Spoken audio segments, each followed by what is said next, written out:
So, you know, I thought we could get on this Zoom call as young people and just talk about kind of, the COVID-19 pandemic, the coronavirus, how it's affecting us as individuals, and just get into a conversation or a topic surrounding it, or it could go, anywhere. But, if we could all briefly just share like our names, and how the coronavirus, um, how it's affecting you, or how it has affected you, or maybe not you, but like, someone in your family or someone in your community. For me, I like I remember hearing about it, during like mid-February, and not really thinking too much about it, thinking that it's like the common flu. I wasn't really scared about it. I was like, I thought it was I thought it was not a hoax, I wouldn't say, but I didn't think too much of it. And that was, I would say, I was going to, where was I going? I was going to Portugal, Valentine's Day weekend. And when I got to the airport, for some reason or another, I didn't make my flight. The following week at work, I found out that, they had brought back, the United States was bringing back students from Italy. And I'm like, yo, that's weird. Why would they bring back students from Italy? And it was about like the coronavirus. The following week, we had a meeting at my job. The following week after that, they let us know that we'll be working from home. So like for me, everything happened so quickly. I left my job, went back home to California because I just wasn't, there was so much uncertainty. I started hearing numbers about like, people dying from this thing, or, if not people dying from it, how is it affecting the human body? And so for me, it's just been a whirlwind. Luckily, I'm sorry. Luckily, I still have my job, my school. Currently in school, so we had to transition from going to class every day to going to school virtually. I know a lot of people in my community, still not taking it seriously, or like, oh no, I don't care if I get it. There's a lot of like misconceptions behind it. This is something that only affects old people. So, um, that's kind of how, in a snapshot, how it's been affecting me. A lot of my friends have lost their jobs. A few people that I, know personally, have lost their jobs. People that I live with have lost their jobs. So that's that's me. My name is Chinamere Monuku. I'm 26. I'm from Cleveland. Um, COVID. It's been a crazy ride because I was tracking COVID initially as somebody who invests in the market. So I've kind of always been cognizant because a lot of my investments are tied to the Chinese marketplace. And I'm in this investment group, and we were all talking about it. And the Chinese basically shut down, and that started to affect um, some of the investments that had exposure to the Chinese marketplace. So for me, it was like, okay, the Chinese are taking this pretty seriously, um, but how is that going to translate over here? And all of the data coming out of China was, um, okay, this disproportionately affects old people, and it's similar to the flu. That's basically what I was seeing. Um, and that we, when I say we, me and my friends and people that were in this investment group together, we watched the Chinese build this big hospital. We're like, okay, well, maybe they're just being flexy because the Chinese can flex sometimes.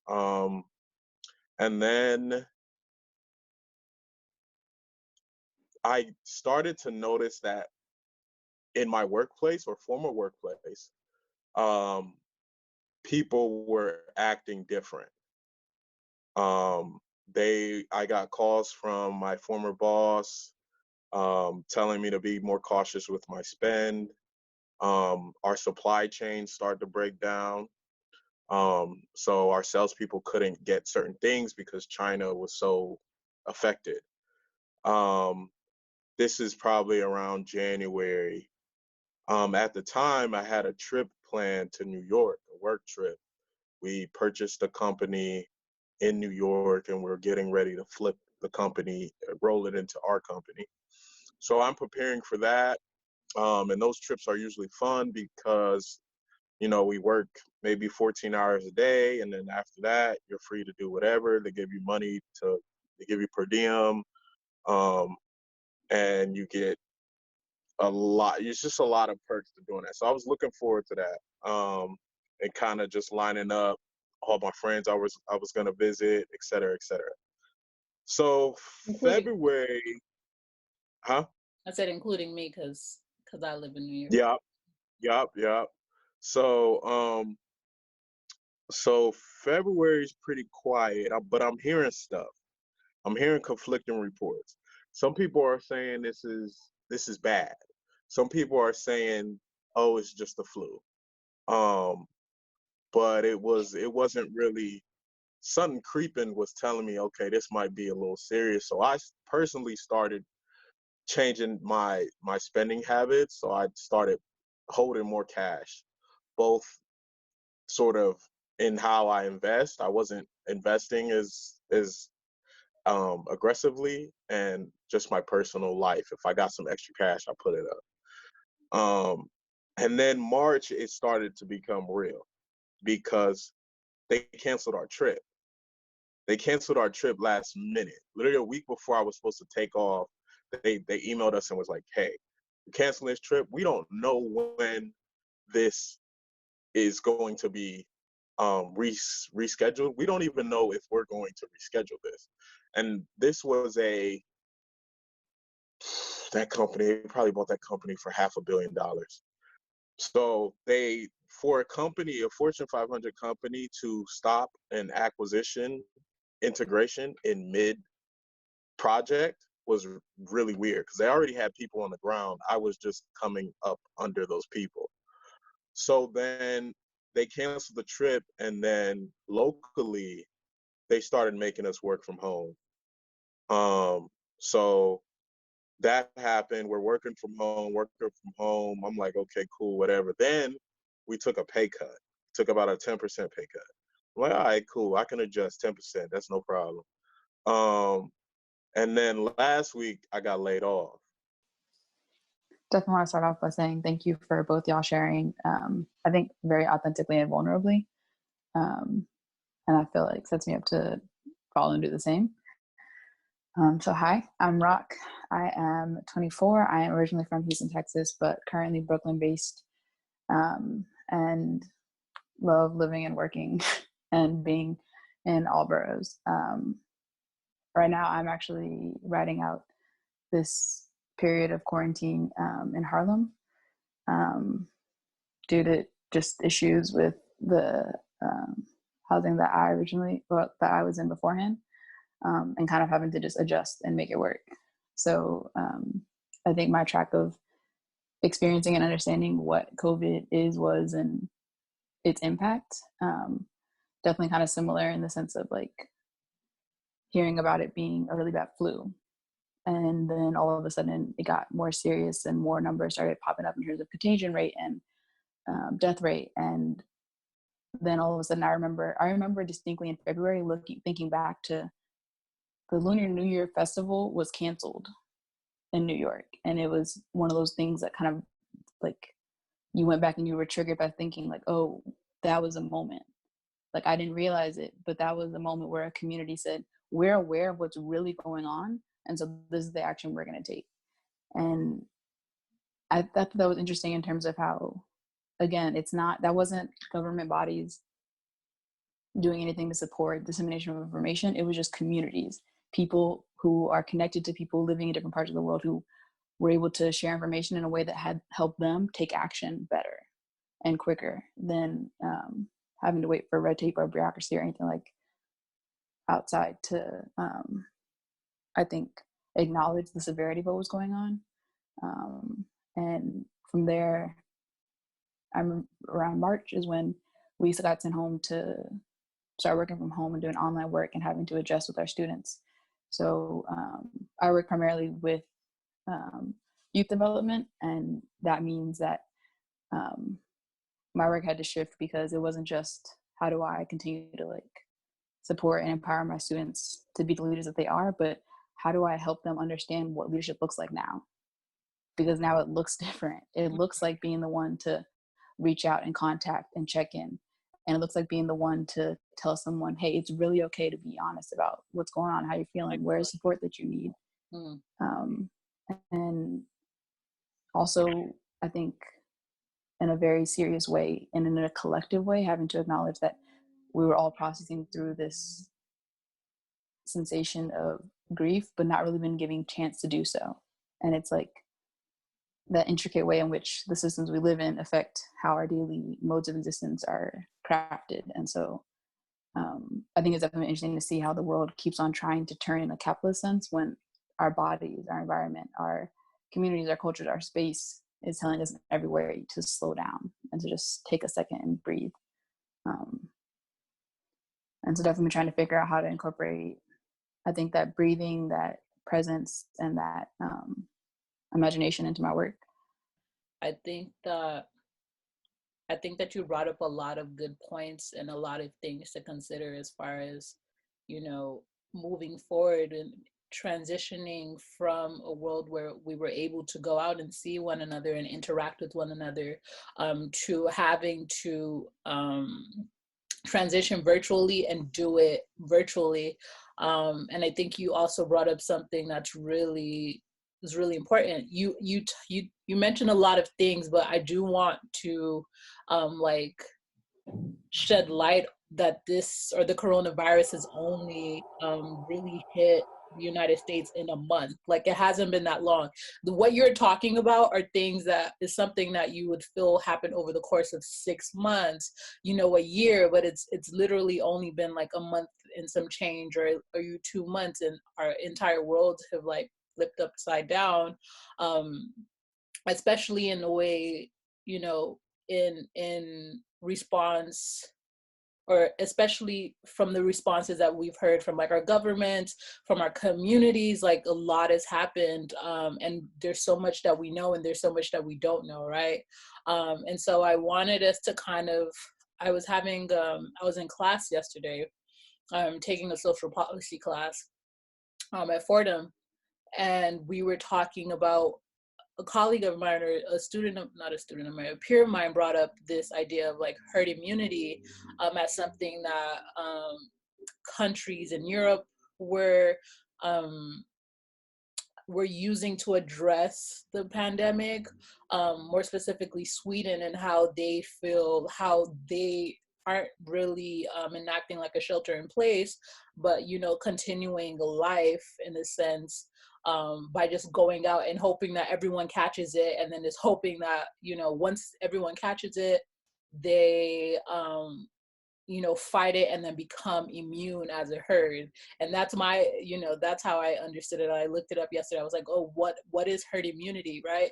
And so the student like posed a question after she explained kind of like what Sweden was doing, and she was like, well, I really liked it because that's, here in the United States there's a lot of back and forth, with certain states believing, oh, we should be allowed to go out, you're infringing on my civil rights if I'm not able to live my life. Yes, I understand we're going through something, but, you know, every man for himself. And then you had places in Europe where like, well, just let's all go out and get sick together. So she posed a question saying, would that idea work here in the United States? Can we as a country operate under such an idea? At, you know, should we all go out and get sick and just and just work in the way of like survival of the fittest? Whoever survives. Also, we could start off, like, if any of you guys have like an actual definition. I know I kind of just described it a little bit, but if you guys have like an actual definition, feel free. I can go ahead with herd immunity, because I'm constantly trying to take in information, because I find that that's how I'm able to deal with this. Is okay, like let me try to understand what's going on and rationalize it. I want to open up and say that herd immunity would not work in America at all. Sweden has a small population in comparison to America.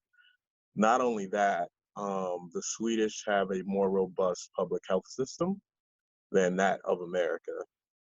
And the Swedish do not live in as dense populations, and the Swedish do not have the amount of chronic illness throughout their populations as Americans do.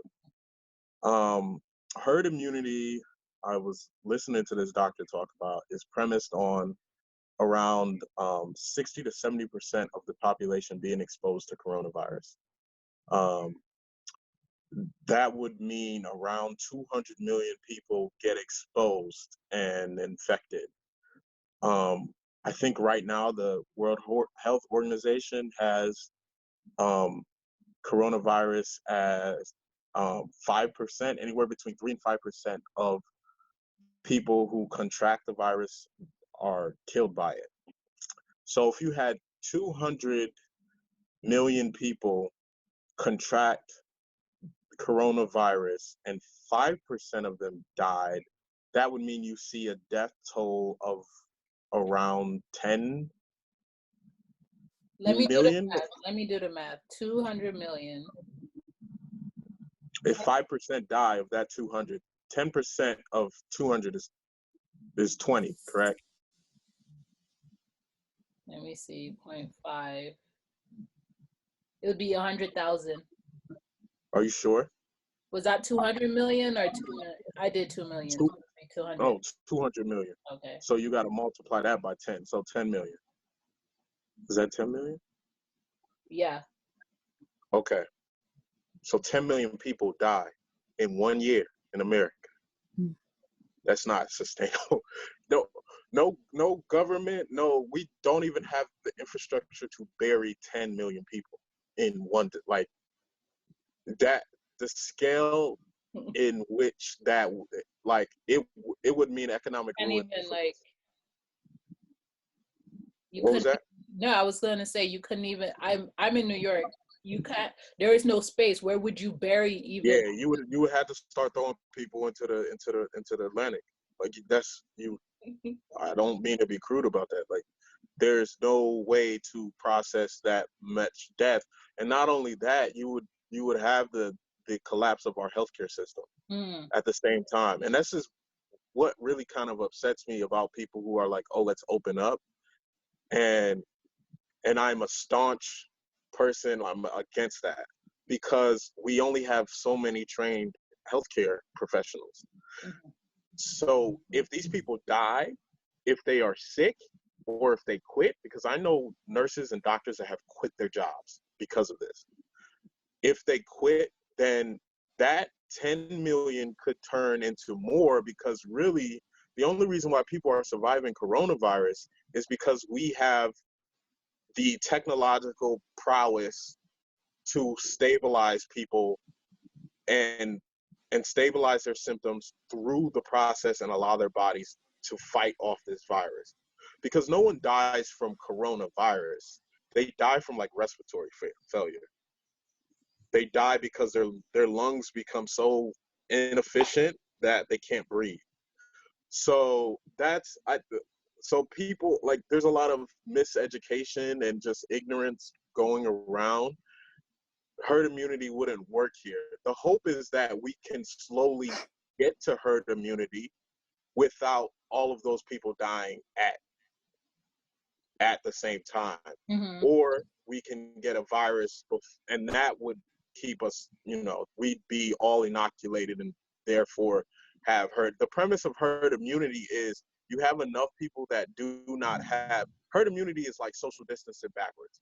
So you have enough people who are immune to the virus that the virus has nowhere to jump to. And social distancing is basically taking people out of the link of society. Mm. So you don't have anywhere for the virus to jump to. So that's kind of my, and I get a little annoyed when I hear people talk about that, because it's not practical for a nation with 330 million people in it.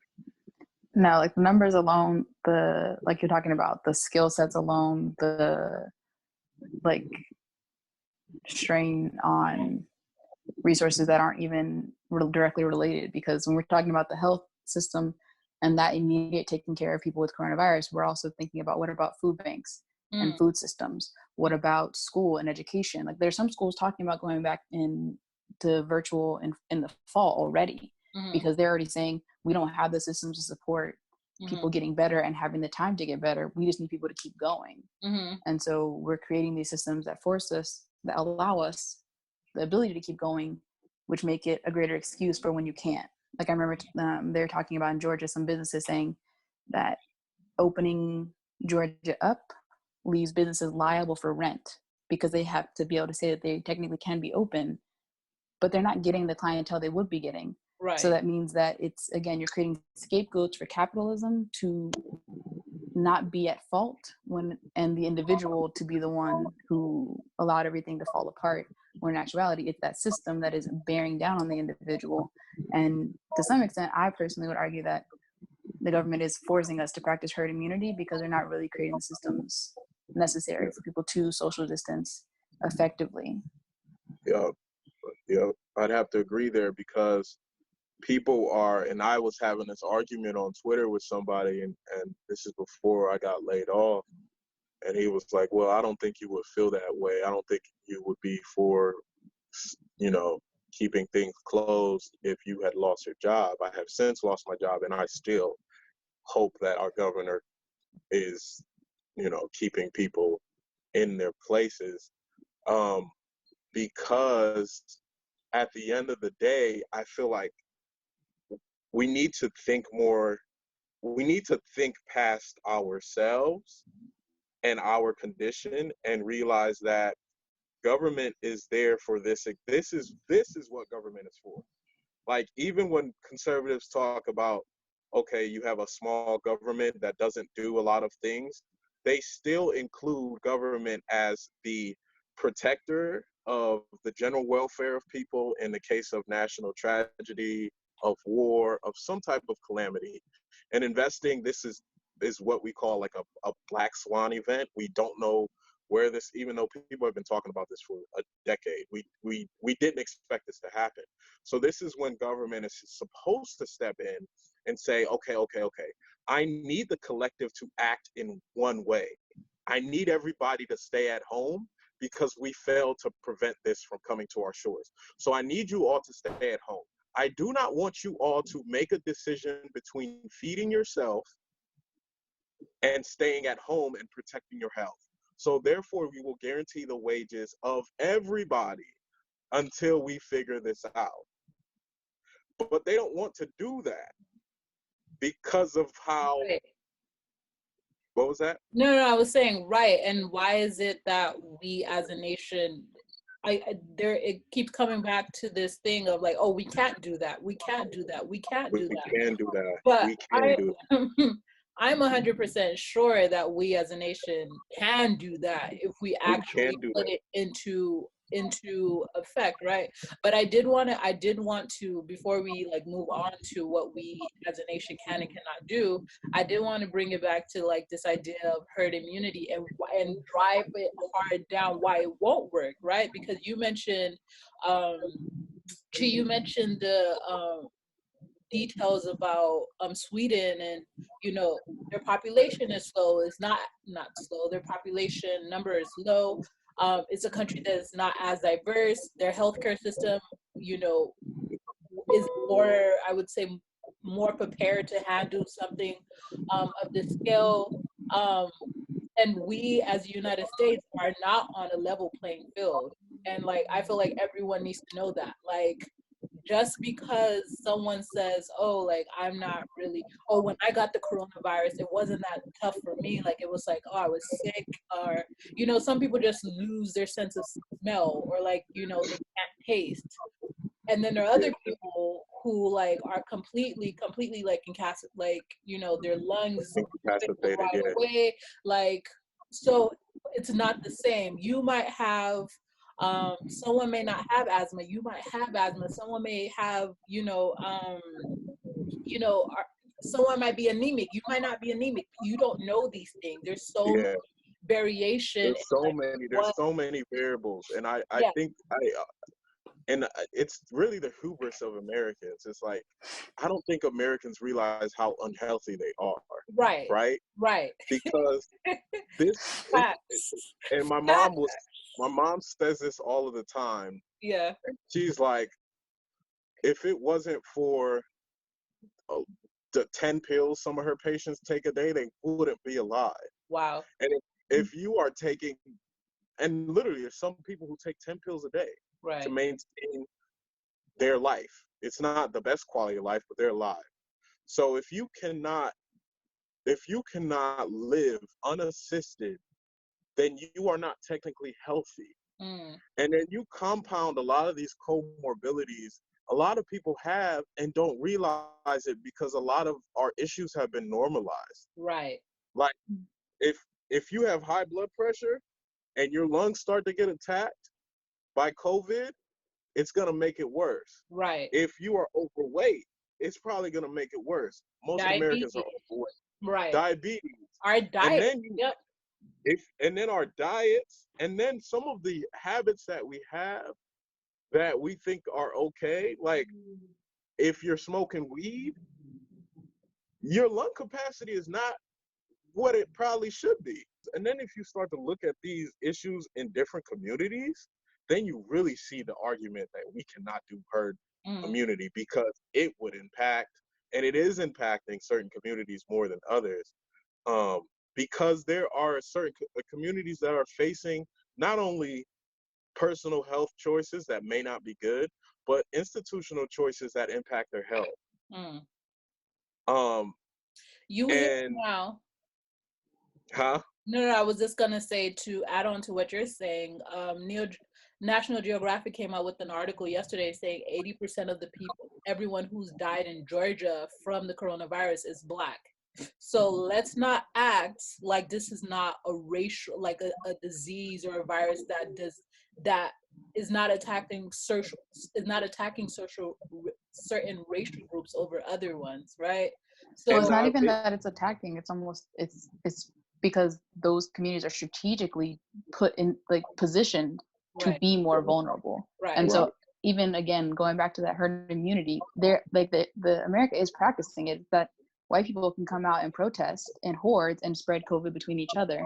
And then subsequently frontline workers who are more often going to be Black and people of color are going to be the ones that are dying in larger numbers. right. And it's just that interesting flip of, thank the heroes, thank the helpers, but then it's like, but how are you not just saying the words but living the words, Right. thanking them yeah, by wearing your face covering, thanking them by staying in when you can, and thanking them by like supporting others staying in too if you can, like. yeah. It's a lot. Weren't the ones that brought this over here because black people aren't the ones moving at where the epicenter in Wuhan was. Right. These were most likely business people who were moving around, spreading it around, and then it came here. It came to New York. It Right. came to the coast first, which is why those communities are being affected first. And in fact, what's interesting in New York, the outbreak in New York was in New Rochelle. It was not In the in city. the boroughs. Right. It So wasn't in the that's city. telling Yeah. you what was going on. So it was in that area. They locked down that area first, but because they didn't have adequate testing and contact tracing, this started to spread in the communities that served those initial affected communities. So you see how the working class gets affected by the decisions of those who have more resources to deal with a crisis. Right. Right. So it's all types of bad. So I mean, anybody who starts mentioning herd immunity, we can shoot the fair ones because they don't know what they're talking What do about at you all. say? What do you say to a young person? And we'll just end here. So, what do you say to your friend, a young person who's just like, we're a month and a half in, 2 months in, who's still like, oh, I'm not really worried. It's just a flu. I got in a when I came back to New York City on Sunday, I got in an Uber, and the Uber driver was telling me like, this thing is ruining my life. I don't see how I can't go out. Like, do you know more people die of the flu than they do the coronavirus? So like, what do you say? And he was young, 30s, 20s. Mm. What do you say to a young person, your peer, your friend, who is still like, oh, I'm not really worried. Like, I don't care if I get it. Like, I'll be fine. This thing is only affecting 65 and older. My grandma already dead, so I'm not worried. What would we say to people like that? She can go first. I feel like I've talked a lot. I'm about to say, yeah, I definitely have thoughts. And I think part of that's also just because like I do have like networks and community of folk who like aren't in spaces as dramatically impacted as New York. Like right now in the apartment that I'm staying in, like there's like a hospital a few blocks away.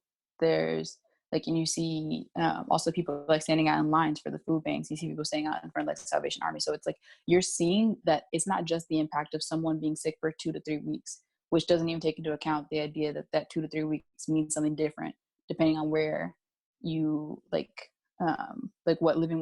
what your living responsibilities are, what your living costs are, and what you have to cover those living costs. So I think that part of it is acknowledging that it could be worse for you, or but it could always be better for all of us if we put the effort in. And I say that in the sense of like, for people who have the ability to stay home and are choosing not to, is that question of what's so bad about staying home a little bit longer, and kind of like that idea of if I'm wrong or if you're wrong. So it's like, if I'm wrong and I'm telling you this is really bad, there could be a second wave, there could be a third wave, we could be in this for a year if we all don't do something better. If I'm wrong, then that means you're staying a little bit longer. You put some like you were able to, like, I don't know, I think that there's something to getting lost in the middle of my thoughts, but most importantly, there's something to that idea of like, if I'm wrong and people like the idea of if public health measures are put into place and practiced properly, they're always going to seem dramatic. So it's like, yeah, like you can get mad and say like, oh, well, I stayed in 2 extra weeks and it was fine. It's like, then it was fine. Versus if you come out 2 weeks early and then it's really bad, and it's not just really bad for you, but it's really bad for other people and people who you don't even know or can't imagine, because stay at home is not the same for someone who's living a living environment that's not conducive to their safety, be that physical, mental, emotional. So this stay at home, the longer we have to do it, it's not just doing it, it's having to do it. And the different existences of people living in this that I feel like are necessary to take into account, where it's like, if the greatest thing you could do for society as a whole in your lifetime is stay home for 3 months, what's the worst thing?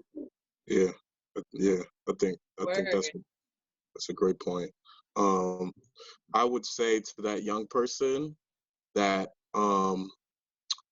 even if you contract the virus, healthcare experts are not sure if you're immune for a year, or 2 years, 2 months. They don't know. So you could get reinfected. Healthcare experts also do not know what COVID does to your body after. So when people contract the virus in really bad cases, their lungs literally start to shut down.